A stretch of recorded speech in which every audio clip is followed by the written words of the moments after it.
Bismillahirrahmanirrahim. Assalamualaikum warahmatullahi wabarakatuh. Waalaikumsalam warahmatullahi wabarakatuh.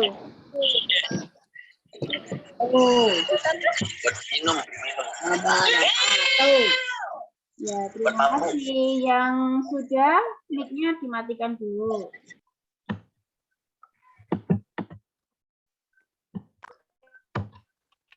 Sebelum belajar, marilah kita berdoa terlebih dahulu. Sikap berdoa hanya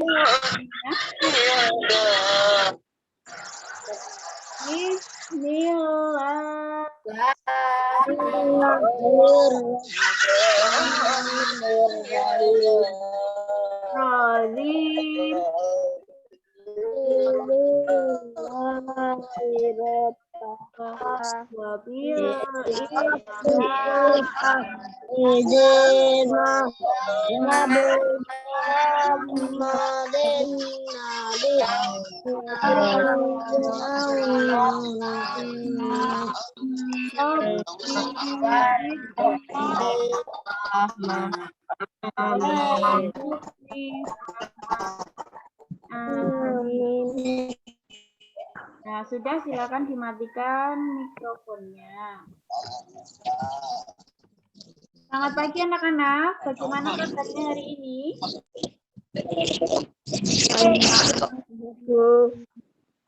Alhamdulillah baik. Semoga senantiasa diberikan kesehatan oleh Allah Subhanahu wa taala. Amin. Nah, hari ini baru yang bergabung baru 11 anak.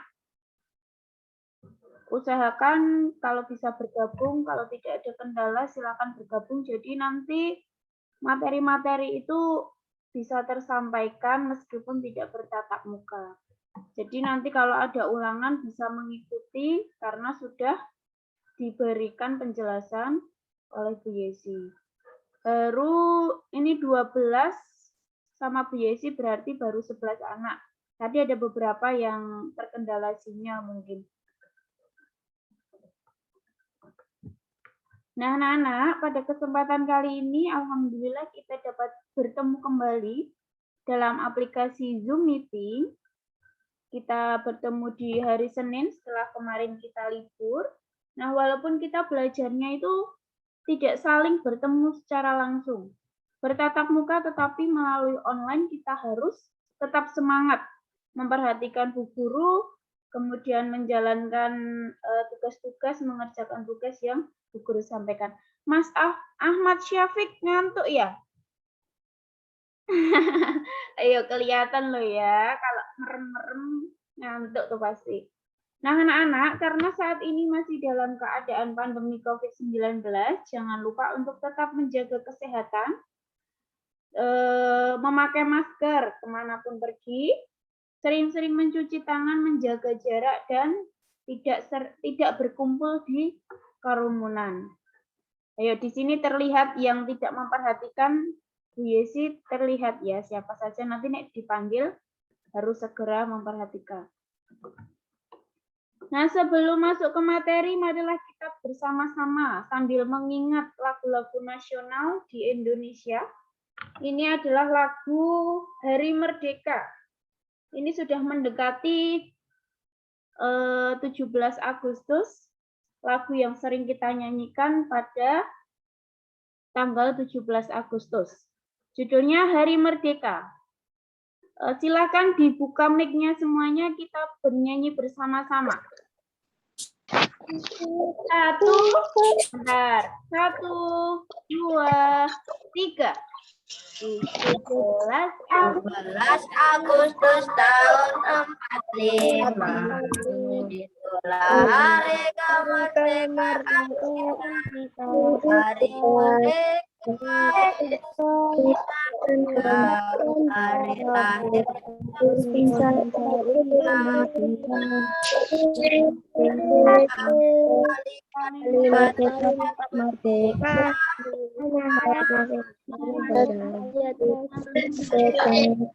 mempertahankan Indonesia tetap setia Terima kasih. Semoga kita tidak akan pernah lupa tentang lagu-lagu nasional. Salah satunya lagu Hari Merdeka. Nah, apakah ada yang masih ingat tentang pelajaran hari Kamis kemarin? Kita materinya tentang apa? Tentang apa saja? flora dan fauna, macam-macam otot, sendi-sendi pada tulang. Iya, benar sekali ya. Sudah tertulis, sudah Bu Yesi tulis. Kemarin kita belajar tentang persebaran flora dan fauna, kemudian macam-macam otot dan sendi-sendi pada tulang manusia. Nah, hari ini kita akan belajar tentang menentukan ide pokok dalam teks bacaan, kemudian mengidentifikasi penyakit atau kelainan pada alat gerak manusia, dan menganalisis kondisi geografis Indonesia sebagai negara maritim. Kita masuk ke ide pokok pelajaran bahasa Indonesia. Ayo yang ngantuk melek dulu, kita semangat dulu, masih pagi. Semangatnya harus membara. Diperhatikan. Ide pokok itu adalah gagasan yang menjadi dasar sebuah paragraf. Ide pokok disajikan ke dalam bentuk kalimat utama. Nah, kalimat utama itu mengandung atau memuat ide pokok, biasanya berada di awal paragraf, di tengah paragraf, maupun di akhir paragraf. Jadi misal ada bacaan, itu kita harus menentukan kalimat utamanya. Nah, di dalam kalimat utama itu ada ide pokoknya. Jadi kita harus mencari kalimat utamanya. Kalimat utamanya itu ada di awal paragraf, di tengah paragraf, maupun di akhir paragraf. Nah, di dalam kalimat utama, secara tidak langsung memuat gagasan pada sebuah paragraf atau disebut ide pokok. Bahasa Indonesia itu terlihatnya mudah, tetapi sebenarnya lebih sulit.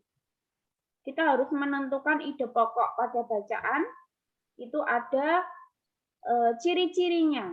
Ciri-cirinya yaitu ide pokok itu berada di dalam kalimat utama. Nah, kalimat utama sendiri itu sering berada di awal paragraf maupun di tengah paragraf atau di akhir paragraf. Nah, ini kelas 4 sepertinya sudah ada pelajaran tentang ide pokok, tentang teks bacaan, paragraf seperti itu ya. Jadi ini hanya Bu Guru mengulang lagi. Nah, kemudian paragraf itu dibedakan menjadi 2. Paragraf apa dan paragraf apa? Siapa yang berani membaca? Paragraf induktif. Nah, paragraf benar Mbak Sarisa ya, hebat. Paragraf deduktif atau paragraf induktif. Perbedaannya apa? Paragraf deduktif itu adalah paragraf yang gagasan utamanya berada di awal paragraf. Jadi gagasan utama itu ide pokoknya. Deduktif itu ide pokoknya ada di awal. Paragraf ini bersifat deduksi dan dikembangkan dari pernyataan umum ke pernyataan yang khusus. Jadi, paragraf deduktif itu dari pernyataan yang umum ke pernyataan yang khusus. Kemudian, paragraf induktif. Paragraf induktif ini adalah kebalikannya. Pernyataan atau gagasan utama yang berada di akhir kalimat. Kalau deduktif itu di awal kalimat, kemudian kalau induktif itu di akhir kalimat. pernyataannya dari khusus ke umum, jadi kebalikannya. Kalau deduktif itu awal, pernyataannya umum ke khusus. Kalau induktif itu di akhir, pernyataannya dari khusus ke umum. Jadi anak-anak harus bisa membedakan. Kalau ada pertanyaan, apa perbedaan paragraf deduktif dan induktif, jadi anak-anak bisa menjelaskan. Kalau deduktif itu paragrafnya, gagasan utamanya ada di awal, dari pernyataan umum khusus. Sedangkan paragraf induktif itu dari khusus ke umum. Jika kita membahas tentang ide pokok, kita masuk ke macam-macam kelainan pada organ gerak pasif atau tulang. Terlihat dengan jelas gambarnya. Terlihat, Boten? Terlihat.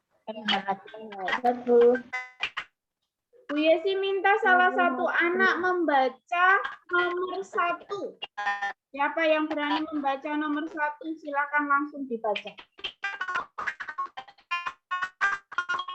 Ya, sebelum Bu Yesi tutup, silakan anak-anak, misal, Vicky Bu mau membaca gitu.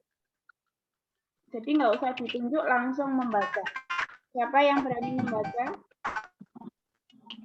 Faktura patah tulang, kelainan pada tulang akibat kecelakaan baik kendaraan bermotor atau jatuh.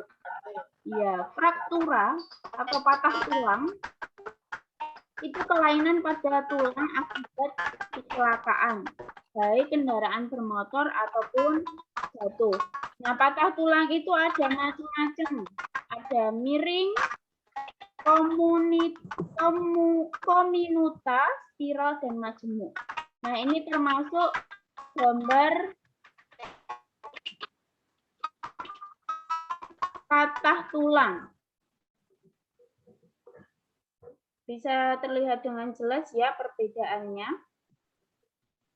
Kemudian kelainan tulang yang kedua, osteoporosis. Nah, kelainan ini disebabkan karena adanya pengeroposan tulang. Karena tubuh sudah tidak mampu lagi menyerap dan menggunakan kalsium secara normal. Biasanya terjadi pada orang dewasa menuju lansia. Nah, itu terjadi pengeroposan tulang. Ini ada perbedaan tulang yang sehat dan osteoporosis. Jadi di dalamnya itu kropos.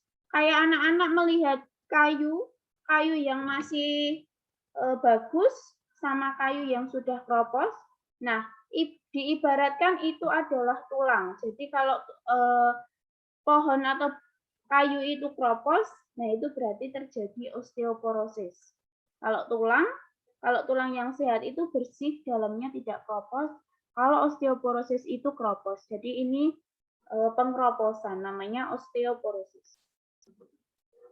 Kemudian yang ketiga, fisura atau retak tulang. Tadi fraktura yang nomor 1 itu patah tulang. Kalau fisura itu hanya retak.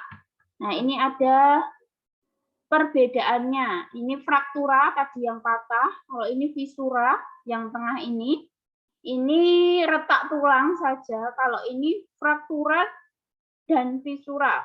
Sudah retak ditambah patah jadinya tulangnya seperti ini. Hancur. Ini juga salah satu kelainan pada tulang. Selanjutnya, lordosis.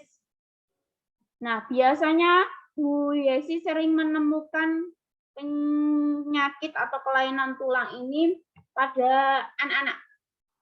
Entah anak-anak dewasa, remaja, guru. Kelainan tulang ini ketika sering duduk, sikap duduknya itu salah, sehingga tulang belakang itu melengkung pada daerah lumbalis. Hal ini akan mengakibatkan posisi kepala tertarik ke belakang. Jadi duduknya itu salah posisinya. Tidak tegap, harusnya tegap. Tapi ini melengkung, diakibatkan kepalanya ketarik ke belakang. Nah, ini namanya sikap duduk kelainan tulang lordosis. Nah, selain lordosis, ada juga skoliosis dan kifosis. Perbedaannya sudah sangat jelas. Ini Bu Yesi berikan gambar.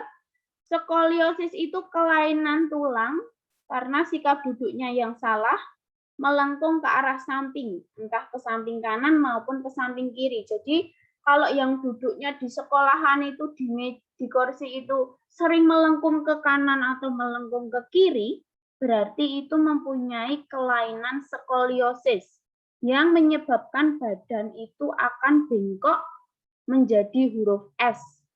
Nah, sudah terlihat jelas. Miring, bengkok miring.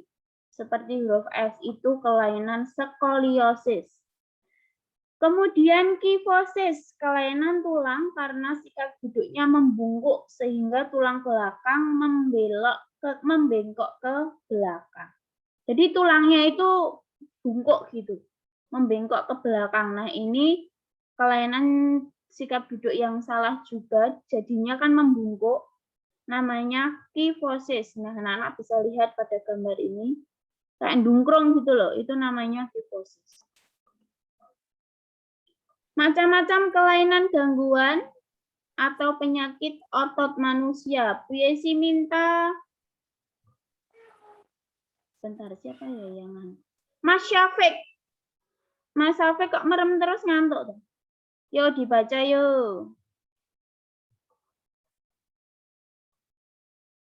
Nomor 1. Dihidupkan dulu suaranya.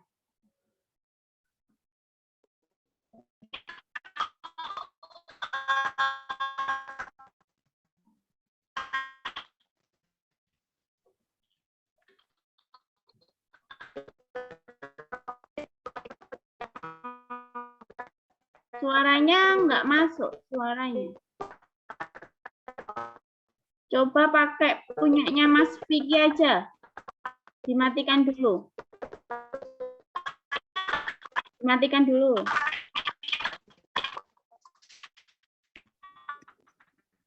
Hipertrofis, kelainan otot yang membesar dan menjadi lebih kuat karena sel otot diberikan kegiatan atau aktivitas yang terus-menerus secara berlebihan.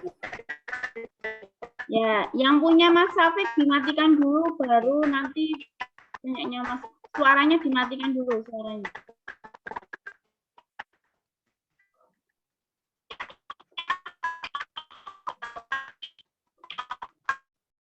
Oke. Jadi ada hipertrofi, kelainan otot yang membesar menjadi lebih kuat karena sel otot diberikan kegiatan atau aktivitas yang secara terus-menerus. Jadi ototnya akan membesar dan lebih kuat. Nah, itu kelainan otot hipertrofi. Kemudian yang kedua, Yesi minta Mbak Nabila, yuk dibaca yuk. Dihidupkan dulu suaranya. Pojok kiri, nah. Gambarnya nggak kelihatan, Bu. Gimana? Gambarnya nggak kelihatan. Tapi muncul. Muncul buat Enggak. Oh, enggak muncul. Enggak. Tapi di teman-teman yang lain muncul enggak?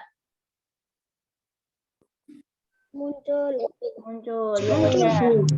Enggak apa-apa, nanti Bu Yesi kirim materinya di grup. Coba sekarang Bu Yesi minta Mas Raffi. Yuk dibaca nomor 2 Mas Raffi. Ya dihidupkan suaranya. Atrofi, kelainan otot yang mengecil lemah, fungsi otot yang menurun. Hal ini disebabkan ada penyakit polimyelitis yang dapat merusakkan sel saraf pada otot. Ya, jadi selain, terima kasih Mas Raffi, selain hipertrofi itu ada atrofi. Kebalikannya, kalau hiper itu membesar, kalau atrofi itu mengecil atau lemah. Jadi fungsi ototnya itu menurun. Kemudian yang ketiga, stiff atau kaku leher? Yuk, Mas Andika. Silahkan dibaca, Mas Andika.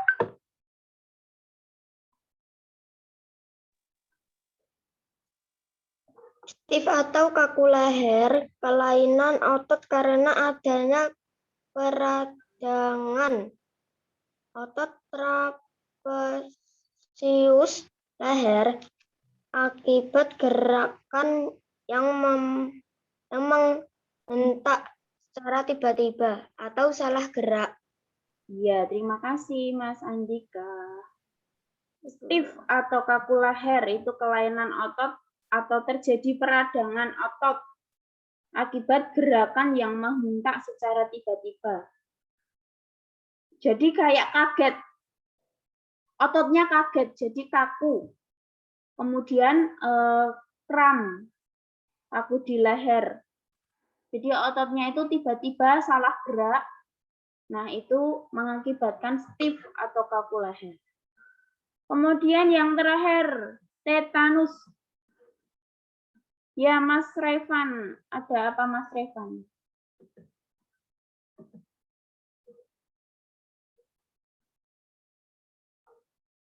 Ini Mas Revan ini kayaknya suaranya belum di tombol headset itu loh. Kalau jadi diisi beritahu lagi kan, ya sedikit mengulangi. Kalau kalian masuk Zoom, biar suara Biesi itu masuk, keluar, terdengar. Nah, simbol headset itu yang ada di pojok kiri, itu silakan diklik. Jadi sampai muncul gambar mic-nya. Nah, itu bakal terdengar suaranya. Tapi kalau tidak diklik, itu pasti suara Biesi nggak akan keluar, nggak akan masuk.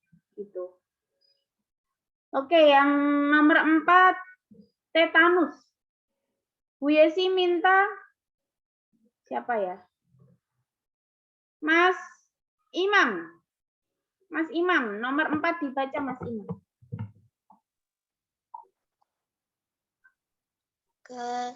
Kelainan otot yang disebabkan adanya infeksi bakteri Clostridium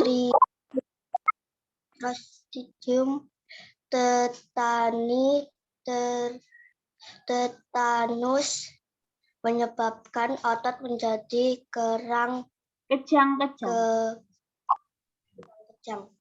Iya, terima kasih. Jadi tetanus itu kelainan akibat infeksi bakteri. Biasanya kayak kita ototnya atau bagian tubuh kita itu terkena besi atau kayak besi berkarat. Nah, itu bisa menyebabkan tetanus karena ada bakteri. Nah, anak-anak 4 menit lagi mati, silakan langsung bergabung lagi seperti biasanya. Karena Bu Yesi belum bisa mengupgrade, belum tahu caranya, nanti jadi setiap 40 menit sekali, itu nanti mati. Kita masuk ke pembelajaran IPS. Bu Yesi minta salah satu untuk membaca semuanya. Silahkan Mas Mbak Genti. Mbak Umi bisa mendengar suara Bu Yesi?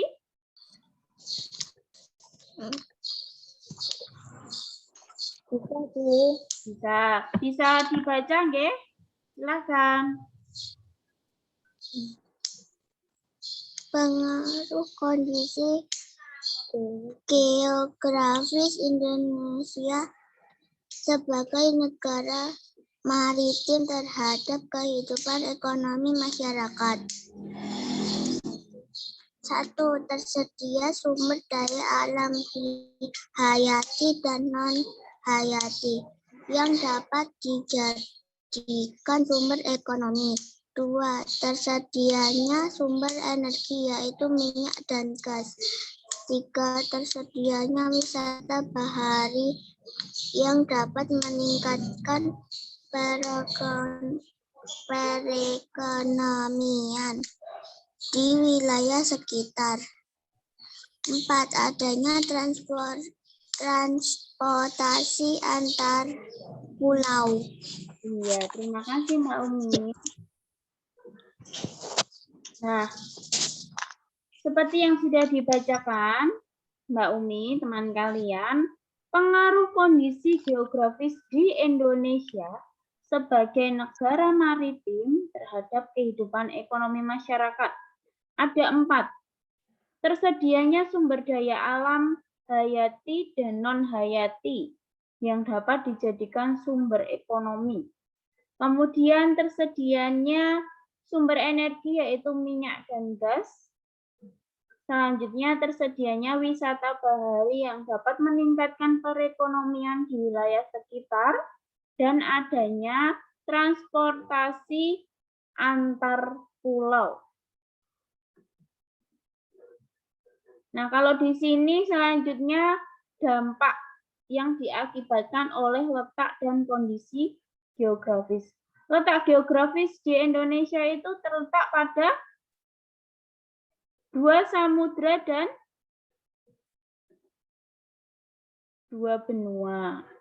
Samudra apa dan samudra apa? Siapa yang tahu? Ini ada di pelajaran kelas 4. Jadi Indonesia itu terletak di letak geografis itu terletak di 2 benua, benua Asia dan benua apa? Benua Asia dan benua Australia dan Samudra Hindia dan Samudra Pasifik. Nah, anak-anak silakan istirahat sebentar 1 menit sambil nunggu ini mati, nanti langsung masuk lagi ya. Nanti kita lanjutkan ini dan nanti matematika. Ini semakin hari sepertinya siswanya semakin menurun yang mengikuti Zoom.